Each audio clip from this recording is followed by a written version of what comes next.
Hey, dude, stop killing people for a second. What? Hey, pause the game real quick. So check this out. I'm looking at a survey that someone did to like BizOp people. What percentage of people do you think didn't take any action? These are people that already bought the thing, they got all the training, but they didn't do anything at least up into the first 90 days. And just nothing? Yeah, they haven't done anything yet. Like they didn't start. 30%. 30%. Higher. 50%. Higher. 2,000%. 72.3%. Is this like marketing type stuff? Does Yeah. that count? Yeah. So people that buy in our community as well. What do you think the issue is? I don't know. Because I think if we can solve that, it would help a lot of people, and it would just it could change the rate at which people consume information to learn how to do stuff. when they might actually do stuff. Exactly. The ugly truth, I have no idea why, but I know who will, and he's in town. Who? Tony Robbins.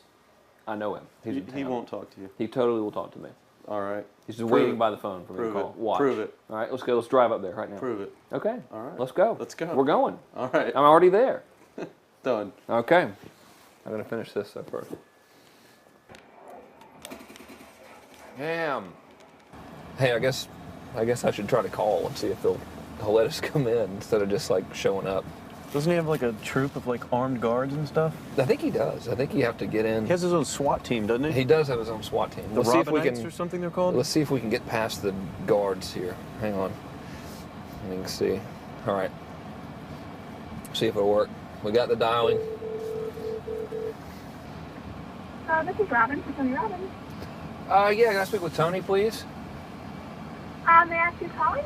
This is Frank Kern. Oh, Frank Kern. You know what? He's in the middle of the street, but let me grab him. Just a sec. Okay. Frank. Tony, what's up? Good thing, man. How about you? I'm good. Hey, listen, I have John Reese with me. You're on speaker, so don't say anything negative about him because he's very sensitive. Listen, we've got a serious issue that I think is affecting our market, and we need your help. We actually don't know if we can solve this problem, but we think that you can. So we want to barge in today. We're kind of riding around anyway. I know you're shooting and stuff, but if you got a couple minutes so we can pop by, that sure would be helpful. Okay, well, I'm honored. If I'm sure you help me. Come on over. Look forward to seeing you. Okay. See you, man. All right, man. Bye. Look forward to seeing you, John. Bye-bye. Yep, that's it. Well, off we go. What do you want to listen to? Gangster rap. Of That's course. what we always listen All to right. when we get fired Let's up listen about, to gangster about rap. making money and doing some business. This had the hustle. It's the hustle. We're always just knee deep in the hustle.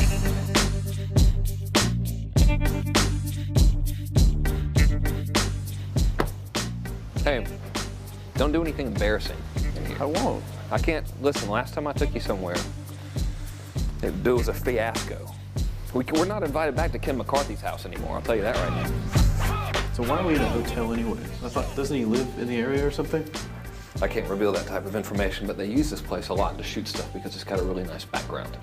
Oh, so Really nice outdoor filming stuff. different guests and interviews Yeah. and TV commercials? No, I don't want any trouble out of you. Don't, Have you been drinking or anything? No. Okay. Hey, man. How's it going? Come on in. All right. Thank you. Hey, Hey, Tony. guy. What's up? How you doing, man? What's all this? Doing a little leadership filming now. That's awesome. Good to see you. All right. Thanks for having us, man. Thanks a How you lot. doing? Well, come on in. I'm curious to what this major problem is that you got to see me right away about. This sounds like a setup to me, man. It's a setup, yeah. I told John it was an intervention about his glue sniffing problem. Well, come over and sit on my lap. Yeah, buddy. exactly. So we were doing some talking, and the big problem in our industry, we think, is a bit of a mystery. No one has the exact answer. We were actually talking about trying to figure it out, that so many people in our market get these courses that him and I both, for our own respective businesses, spend hours and hours of time recording these building these education products, these training products to show people how to grow a business or build a business. But there's this large segment of our customers in our market that we're in that really don't get results. They don't do anything, or they're just, for whatever reason, it's not for them. It's just, we were just talking about how great it would be if there were just, so many more success stories, right? Like, If everyone who actually bought stuff Not necessarily just our stuff, but all of the stuff within our community. If the people who bought it, if everyone who bought it just actually used it, you know, and just followed the directions and followed through, how amazing that would be, like what we would accomplish as a community as a whole if that happened. So our challenge is, what needs to happen, what kind of shifts need to happen to get people to follow through, to get people to actually use the products? You're talking about the same mystery that people have of, you know, why does somebody, you know, get that fat or they're out of control and they hate themselves, but then they go have another piece of chocolate? Or, you know, why does the person who's just, the doctor just told them they have cancer, lung cancer, and said, you've got to stop smoking, and some studies show 70% of the people keep on smoking. So you're not talking about a minor issue here, right? It's part of life. But there is an answer, because there are people that do follow through, and there are people that never did before, and then they've never followed through in their life, and now finally they break through. And that's what I try to focus on, is what those people do. You know, if fat, broke, stupid, sick, and lazy people watch the news, believe that shit, sit around worrying about the recession instead of getting off their ass, getting a job, I'm not going to do that, because that clearly produces result B that I don't want. Right. So I want result A. So I look at people who have produced result A. Yeah. You know, in my case, in the business world, I look at people like you, people like Dan Kennedy. Yep. What do these guys do? Okay, I'm just going to do that to the best of my ability. And sure, you know, it's like, well, oh no, I can't write copy as well as Dan Kennedy, or I don't have as much energy and drive as Tony Robbins. Well, but you didn't start so like, what? You didn't start out as Frank Kern. You didn't start out who you are. You started out trying to make how much? Come on. $300. Yeah. A week. A week. $300 right? a week, yeah. And you failed at that in the beginning, didn't you? I failed pretty miserably, yes. But it was effortless to fail. I mean, it's just like natural, yeah. But truthfully, you went from $300 to, I remember you said your first time you believed, if I remember, was when you made like $2,500 in like 4 or 5 days when I was on vacation. While you're on vacation. That was when the true internet marketing dream was realized, you know, Right. because I sold a downloadable product and I wasn't even there. I didn't have to ship anything. I was like, oh my God, this was so great, you know. $2,500, and to me that was just a gazillion, you know, because my rent I think was like $400 or something. And when you told me that story before, and you just did it again, and you get you big grin on your face. Right. You get more excitement on your face than when you talk about doing 18. Than when you talked about doing the 18 million, which I know you're proud as hell of, and you didn't get all the money, but you made 18 million bucks for somebody in 24 hours, right? Yeah. But look at your face. It's like nowhere near as excited as $2,500 in 5 days, baby. Thing, though. I mean, the $2,500 is just as there's no difference. No, there's even more, because there was a moment when you recognized what was possible, but you didn't recognize it until you actually experienced it, but you only experienced it because you had to. Right. You had to keep going until you found it, just like you did. You had to keep going until you found it. And it's like the validation that the fear doesn't have to matter anymore, that you don't, there is no other, that, you know, not having the plan B and knowing that you're going down the one path towards what you want. Yeah. It's the validation in your brain that, hey, this works. It may not work yet on the level I want it to, but it works. I've just proven it to myself. Right. And for that, I win. It's game over. I've already won. Yeah. Because I've proven it to myself. Right. So it validates everything in my mind that I want to do now, just at a higher level, and doing more of it. That's it. Right. You just now leverage it. You now just stack it. So what do these people need to get started? Why aren't they starting? We all know the answer is fear. But the difference with you guys or me or anybody who's followed through is we're more afraid of what life would be like if we don't follow through than the person who's willing to settle for what they got and kind of hope it'll change and maybe purchase something for the moment and then not follow through on it. It's almost like people, overachievers, have a little more fear. They're a little more afraid of missing out. They're afraid of not being there, or they got a strong enough reason to follow through. So I'd say if you're looking at home, you want to give somebody some value, go, where do I start? I'm sick of this. That's a damn good place. That's probably why they bought the product in the first place, but now they're not. Escape from that for just a minute. What's that? They bought the product to escape from that state. Just for a moment. Yeah. So, because guess what? What makes people excited is progress. You don't have to be at the goal yet to feel alive again. You have to make progress. And the first step to progress is making a decision and buying the product. But then they don't do the second step, which is open the damn thing up. I think another powerful distinction that you're hitting on here is the fact that a lot of people that have breakthroughs in their lives, like including Frank and I both in different, success stories, situations, whatever you want to call them, is that, people typically hit rock bottom before that must is a reality. You're right. So in thinking of that, because a lot of things as well, like we hear in marketing, like if you had a gun to your head right now and you had to make money in the next, 48 hours, what would you do?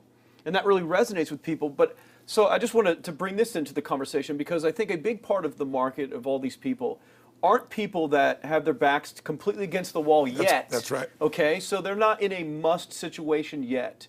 They're in a desire situation where they're okay in their lives. They do have big dreams and ambitions. They do want greater things, but it's not pushing them yet to the point where they will do what it takes to master have the something. must. So what do you think? How How did people go from not having their backs against the wall when they have no choice to say, I'm totally sick of this, Right. to conditioning their minds to go from their situation where they are, which may be okay, Yeah. to getting something greater? Well, think about this. What pisses you off and what excites you is all relative. You know, $300 a week, no, $2,500 excites him more, that memory to this day, than even the $1 million, you know, he did in his first 24-hour version, right? Or you breaking the 4-minute mile, $1 million. That must have been out of your mind. Tell me about that for a second. What did that feel like?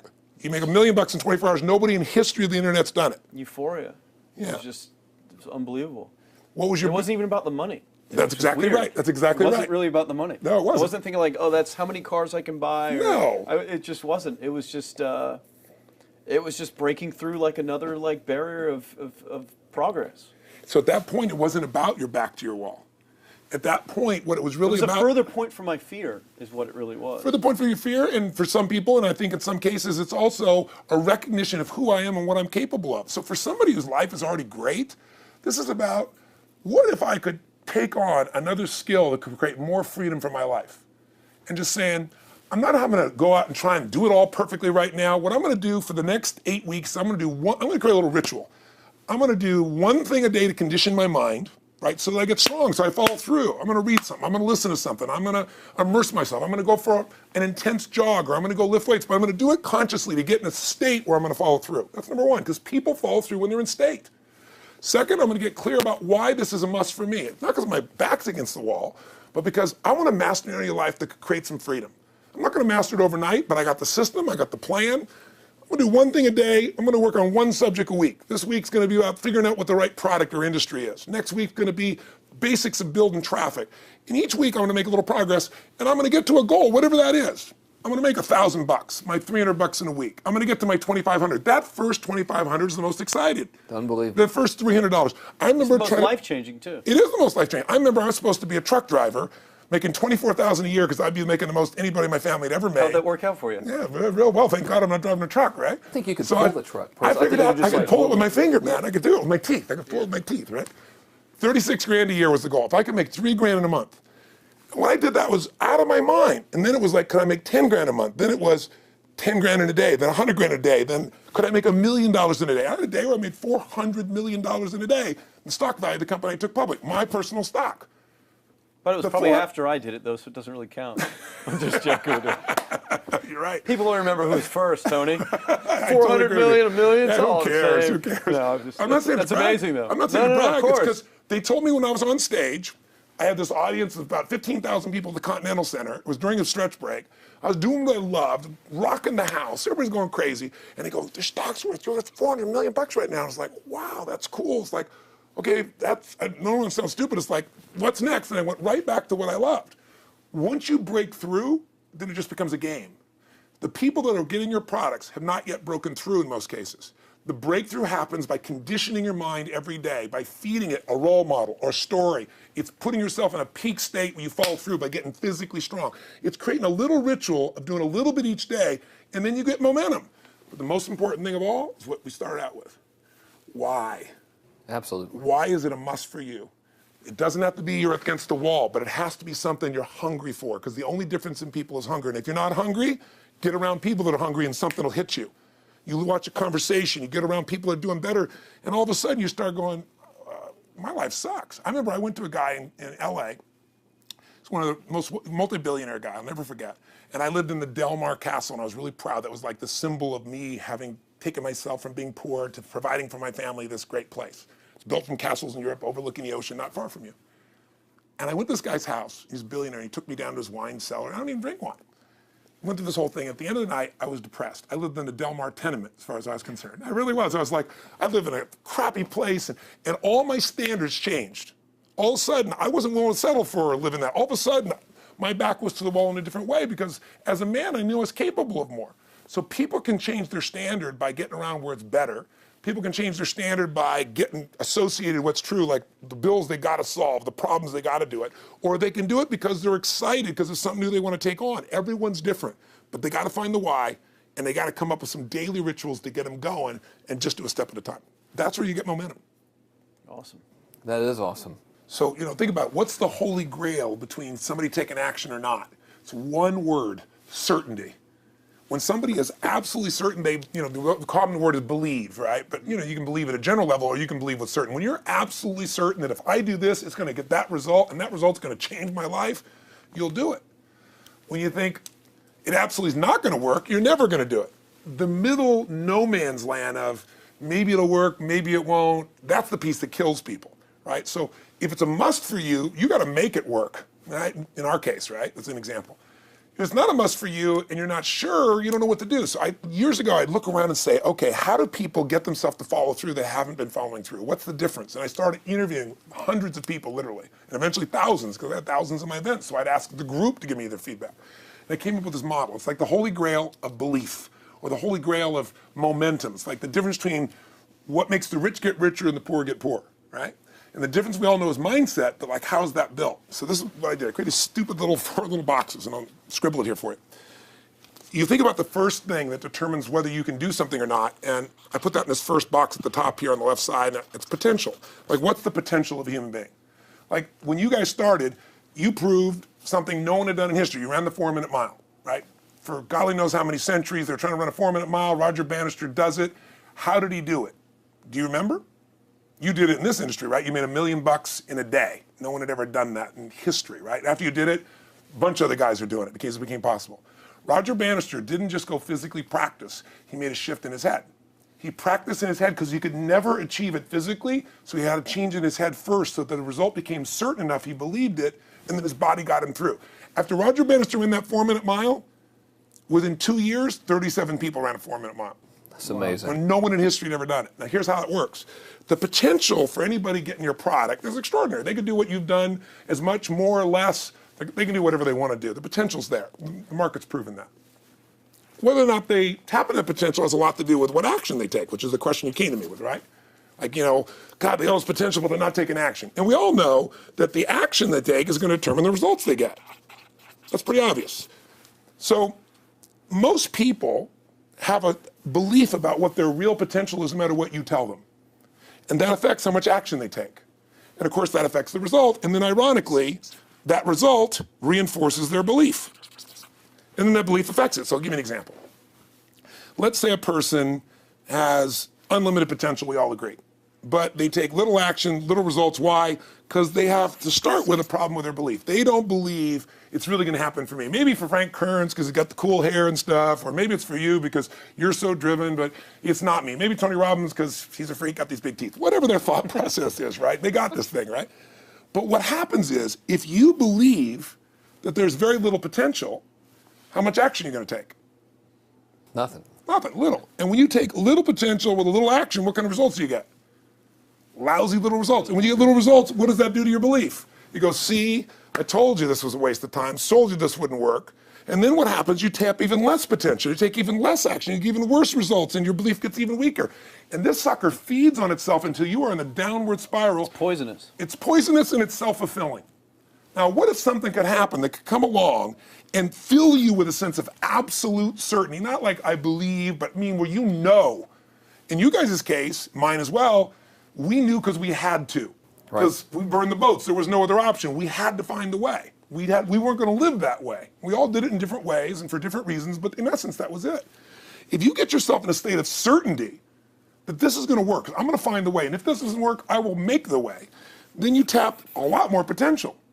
And when you're certain in your potential, you take massive action. And when you take massive action, you really believe in something, you get great results. When you get great results, your brain goes, see, I told you I was a stud. I told you this thing would work out. Now you're even stronger. You tap more potential, take greater action, greater results. That's how you went from $300 in a week to $2,500 in 5 days to $100,000 in a month to $1 million in a day. Same thing with you. And we get momentum. That's why the rich get richer and the poor get poorer. Now some people go out and they go, well, I'm going to take a bunch of action. All right, I'm going to open this product. I'm going to try it. And they'll say to you, I even did it.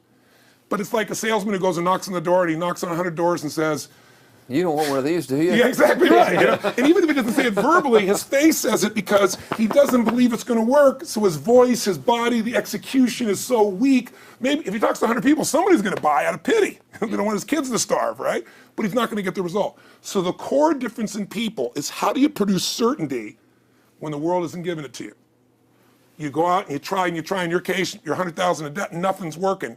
How do you keep yourself going? The way you did it, the way I did it, the way you're doing it, we may not have done it consciously, is we didn't change our potential, that was there. And it wasn't even taking more action. Taking more action with a belief it's not going to work, it's not going to change anything. We got results in our head that made us feel certain as if it had already happened. True or false for you? True. Right? So give me an example so people know I'm not just making this crap up.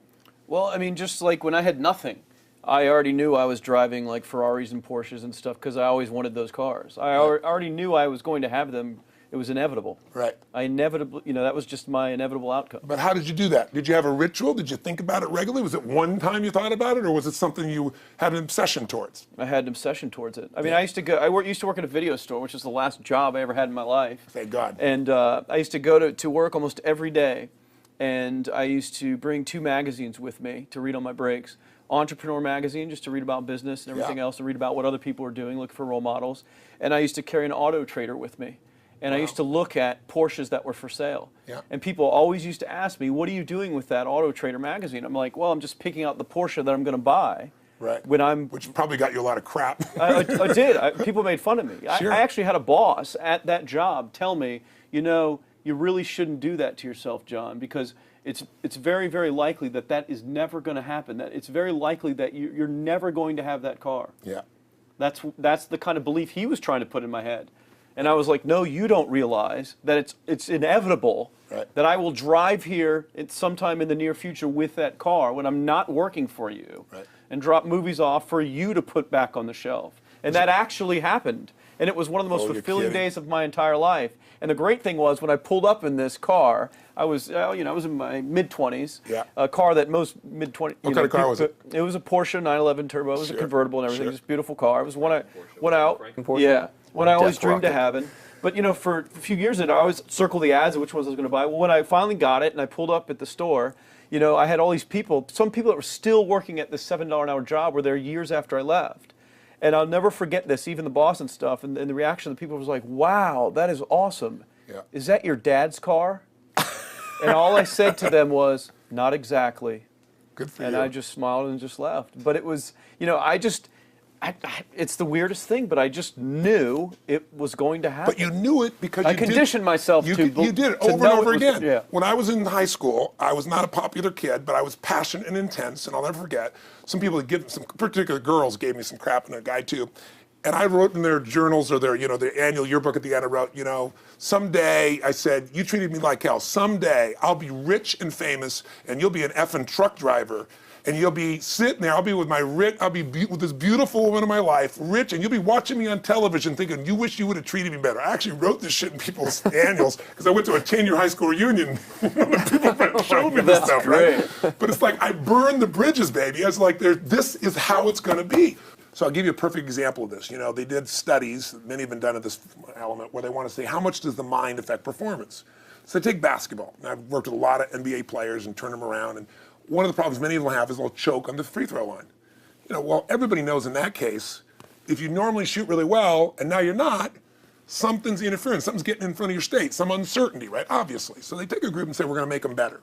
How do you make somebody better who has got this mental block? So they take a group of guys and they're going to do free throws, and they do one group where they just practice for 6 weeks. Totally intense practice, and I forget the number of free throws, but they got to do this many free throws every day.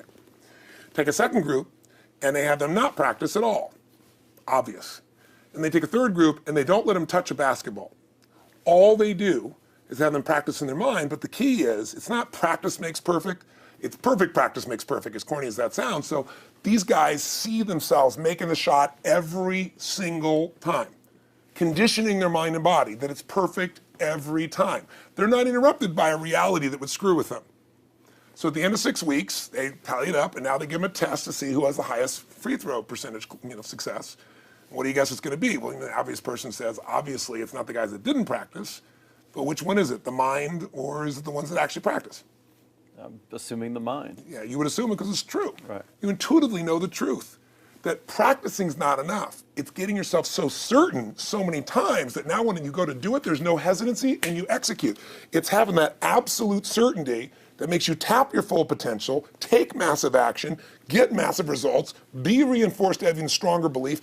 This is what makes somebody a star at anything. It's like Jack Nicklaus, the golfer. Yes. He visualized every shot and where it was going, landing right where he wanted it before he ever hit it. Every single time. And what do most Every golfers single do? time. They just take a practice swing and they kind of hope for the best and point in the right direction and hit it. And some of them, if they've had some bad hits, what are they really focusing on? You know, I don't what wanna I do don't that want bad to hit. do. Exactly, exactly. And that's the same thing here. So I'll show you a little stupid little physical technique for this. So stand up for a second. You guys gonna do this with the camera show 'em? So try this for a second. So just put your feet together and then put your right index finger straight out in front of you like this, okay? And all I want you to do is I want you to just turn clockwise comfortably as far as you normally turn. Just notice where you naturally stop. Go ahead and turn clockwise. People at home can do this too. Keep your feet straight. Notice where you stop. Come back around to me. Back around to me. Pretty good. Okay, good. Yeah, you're really good at this, right? Drop your hand. Now let's do something really simple. Close your eyes. And you don't even have to visualize, just feel. I want you to imagine your finger coming back up again. And this time, see and feel it coming up. Don't actually make it happen, but feel like it's happening. Imagine in your mind that you're actually doing it. You're seeing it, you're feeling it. And then make it like a game where you turn twice as far this time. Like you're a little kid, you know, somebody measures you and you go, I'm taller, come on, measure me this week. And that desire to do a little further. And then in your mind, do it again. Your feet are straight together, and in your mind, feel your finger coming up, see it coming up, and imagine going 3 times as far this time. And then one more time, bring your finger up, and you're like an owl. Your feet are straight, and you turn all the way around, and it comes all the way around to the front. See it and feel it and enjoy it each time, like it's a game, like you can't wait to go further. And you know you do, every time. And then when you can feel that, and it feels good, then open your eyes, and now put your finger straight in front of you, and turn as far as you can comfortably, and see what happens this time. Go. Break my back. Now notice, I don't know if the camera's got it, but you don't even have to ask the camera. You can ask yourselves. Come back around. Did you go further this time, yes or no? A lot further. I think I A went lot about further. 50% further. 50% further. How much further for you? About the same. Yeah. The average person will go 25% further. Now here's the question. We're superior. We're superior pointers. There you go. We're You know, superior right finger pointers. Thank God. So, did you have the potential to turn as far as you did the second time, the first time? Yes. Why didn't you? I didn't believe it, I guess. We have beliefs about stuff we don't even know we have beliefs. You have an unconscious belief about how far you can turn comfortably. The first time I did it, when I pointed straight back, Yeah. I thought that probably shouldn't even go that far, like it was going to hurt me or that Yeah. I wasn't capable of going any Yeah. farther. It's like, And how much further did you go this time? And the camera I knows pointed over there, That's about over exactly there. right. Now here's the difference. The potential was there the first time, and you took action, and you got a result. But it was 50% less than what you did later on. And the only difference is they changed your belief. How did I change your belief? We didn't work harder on your potential. We didn't take more action. I got you to see the result in advance. I got to see it vividly 2 or 3 times. That's all. Of going further, and then your brain went, oh, I know what to do. Boom, it went there. Isn't that what you did by looking at your cars every single day and envisioning it? I mean, isn't that what you did when you created whatever the vision was? It was $300, $2,500, $1 million in a day? Yeah, that's what's missing for these people. They're not getting that execution is everything, but it doesn't happen if you don't get the psychology set of a state of total certainty. And you just change that 50% in 3 minutes worth of visualization. And visualization is only one technique. For me, because I was like losing my balance with my eyes closed, but I was kind of like lopsided. So I got one good visualization, and the rest of the time I was like, I sure hope I don't fall down on camera with my eyes closed. It's going to look really dumb. We're going to have to do it. So you don't even have to be good at visualization. You can still get the improvement. So I want you to get, you ask the question, what is that difference in people? This changes people's certainty. People are uncertain they're going to succeed. They want it, but they're afraid. The best way to deal with a fear is get a big enough reason that makes you have to succeed, or condition yourself where you see it and feel it so often that you're certain that you just do it. That's all it really takes. That's awesome. You know, this worked. I was thinking this while you were talking about going to the Sit video down so store. we can hear this, and we'll go. You were talking about working in the video store and looking at the Porsches and stuff. I used to drive around in my car, doing the cold calling of the credit card machines. And one way that I would avoid cold calling, the pain of like cold calling and knocking on doors and everything, would be to listen to your stuff and listen to Jim Rohn's stuff. And I would just drive around, no particular destination, just to listen to it. And strangely, I still like to drive around. I prefer to listen to that stuff in the car for some reason. It's because it's where you got imprinted. I guess. I mean, it's like, well, I'll just drive up and down the coast and check out the ocean, Yeah. So I would drive around, and I would envision myself holding those types of seminars and teaching people that kind of stuff. And 3 weeks ago, I was teaching a seminar in San Diego, and I was talking about beliefs and envisioning things, and I had to stop. And I shared with the audience, I was like, you're not going to believe this, but I actually used to envision this very moment of me talking to you right now. So it really, really works. Definitely works. Makes a difference, I'd say. I'll tell you what, I worked with Andre Agassi in 1993, I think it was. He'd been #1, he dropped to 32nd in the world, and he was literally ready to quit with no exaggeration. His father was managing him, and he was so angry with his life, and he went through some, I think, wrist surgery at the time, and he's working on his swing, and he was dating Brooke Shields at that point. They weren't married, not his current marriage, obviously. And so she said, you got to come see Tony. She goes, I don't need motivation. He goes, he's not motivation, man, he's strategy. He'll show you how to make that shift in your head. So he comes, I work with a guy. In the beginning, he's saying, do your magic stuff. Like, oh yeah, great, thank you.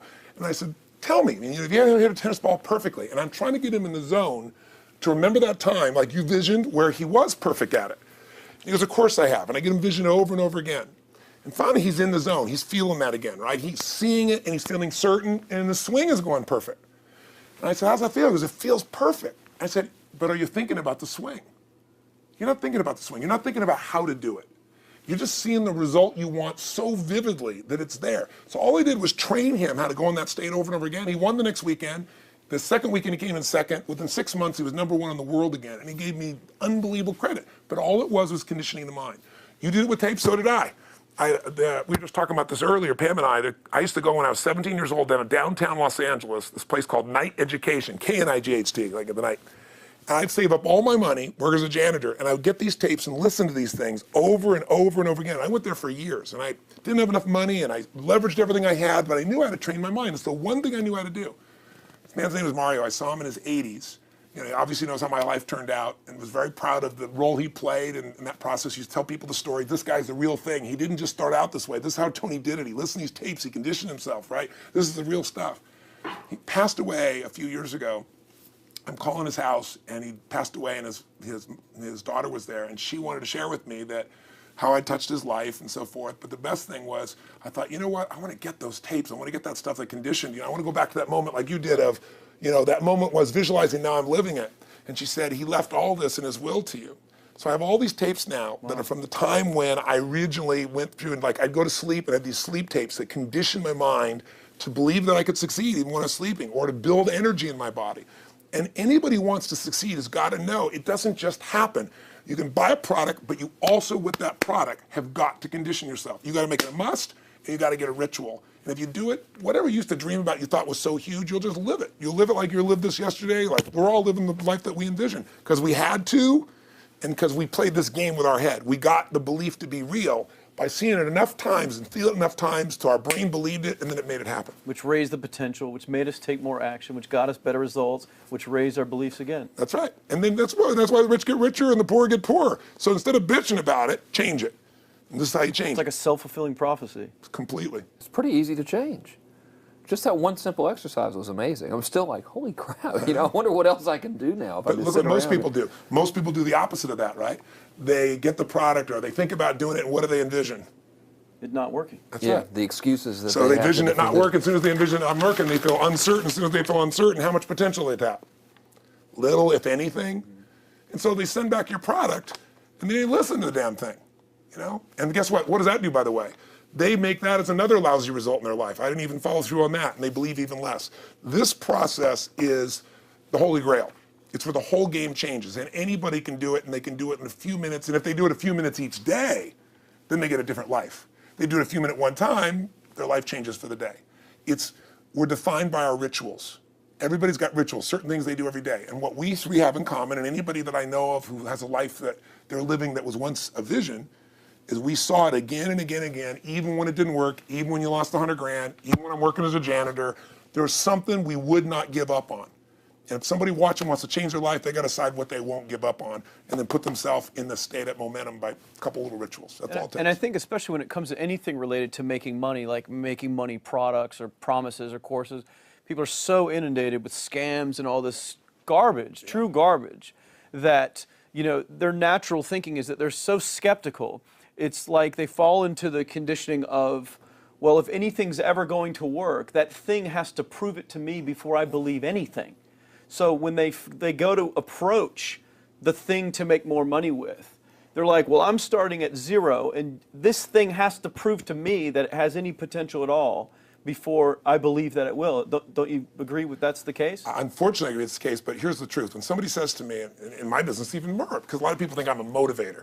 I hate that term. That's never been what I've done. I do believe in energy, and I'm passionate. You know, they see 10,000 people in a room rocking, they go, oh, he's motivating them. I believe in peak state. You get a top athlete, you get in a concert, and you get in state, right? The problem is, to defend themselves so they won't be disappointed again, they lower their expectations. So someone will say to me, well, I'm skeptical or I'm pessimistic. And my response to them is, no, man, you're gutless. It takes no guts to be skeptical. You don't have to have any capacity to be a critic. And now with the web, you don't even have to own that you're the one being the critic. Eh? You can burn somebody and, anonymously, right? I said, you know what? It takes guts to believe. And if you think something's going to do it for you without you putting your guts on the line, you might as well forget it right now. So this idea that I'm skeptical or they got to prove it to me, it's the biggest lie. What that really is your fear talking. You're so scared of failing, you don't even want to get your hopes up. And if you don't get your hopes up, you might say, well, what if they get their hopes up and somebody gets disappointed? How many disappointments have we experienced in our business careers and in our lives? The difference is some people take disappointment and let it destroy them. Other people take disappointment and let it drive them. And you get to choose. Are you going to turn this thing into why it didn't work and a bunch of stories and excuses, or are you going to take this thing that didn't work and figure out what are you going to do to make it work? And it may not happen the first time, the second time, the third time, but the people that are relentless find the way. And it's the common denominator in all these guys that are kind of our friends or family, money masters, the new money masters is they all did it with will. Nobody here inherited this stuff. Everybody figured it out. Mm-hmm. And keep figuring it out. And it's going to keep changing. And you say, you know what, 1% of 99% of the money being made is being made by 1% of the people, because only 1% of the people will condition their mind and condition their body and follow through some daily rituals. The rest will tell a story about why it didn't work, how it wasn't their fault. And you got two things in life. You got results or you got a story, And too many people think that 1% is somehow entitled to it, and they're not. Which is, it's just all in the head. It's all in the head. Belief. It's all in the head. Which can be changed with some conditioning. Basic conditioning. You just proved it to us. That's fun. That's why I made Get the Edge and Personal Powers, because I understood that from the very beginning.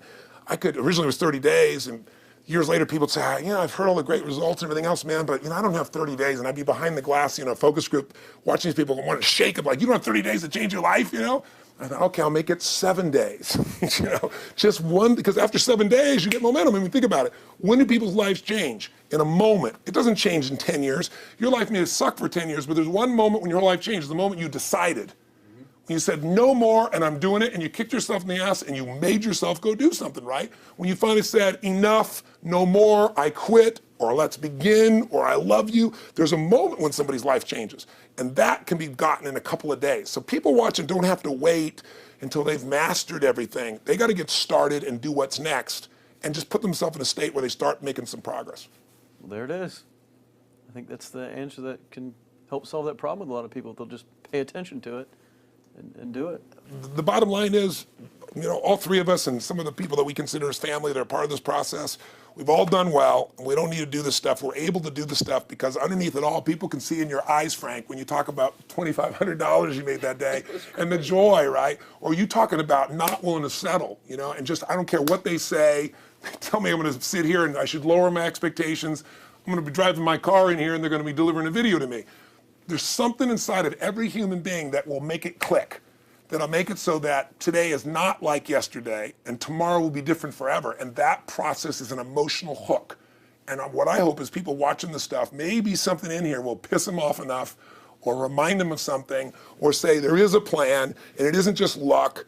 And if I just get my big enough why, and I get a little system for conditioning myself, and if I start to feel overwhelmed, I just do one next step. And I keep learning and keep moving forward, I will get there. If we accomplish that out of this conversation, then this conversation was kick-ass and fun, not just for us, but it'll be something that we'll be really proud of a long time. Whether that happens or not really has nothing to do with us, but whether or not people take it in as real and do something with it. I hope they will. I think a lot of people will. I think they will. Thanks a lot for meeting with us. Thank you. Interrupting your shoot here. Yeah, go back to the next one. Go back to the next Thanks, guys. Thanks. Yeah. Thank you. Appreciate it. Really appreciate it.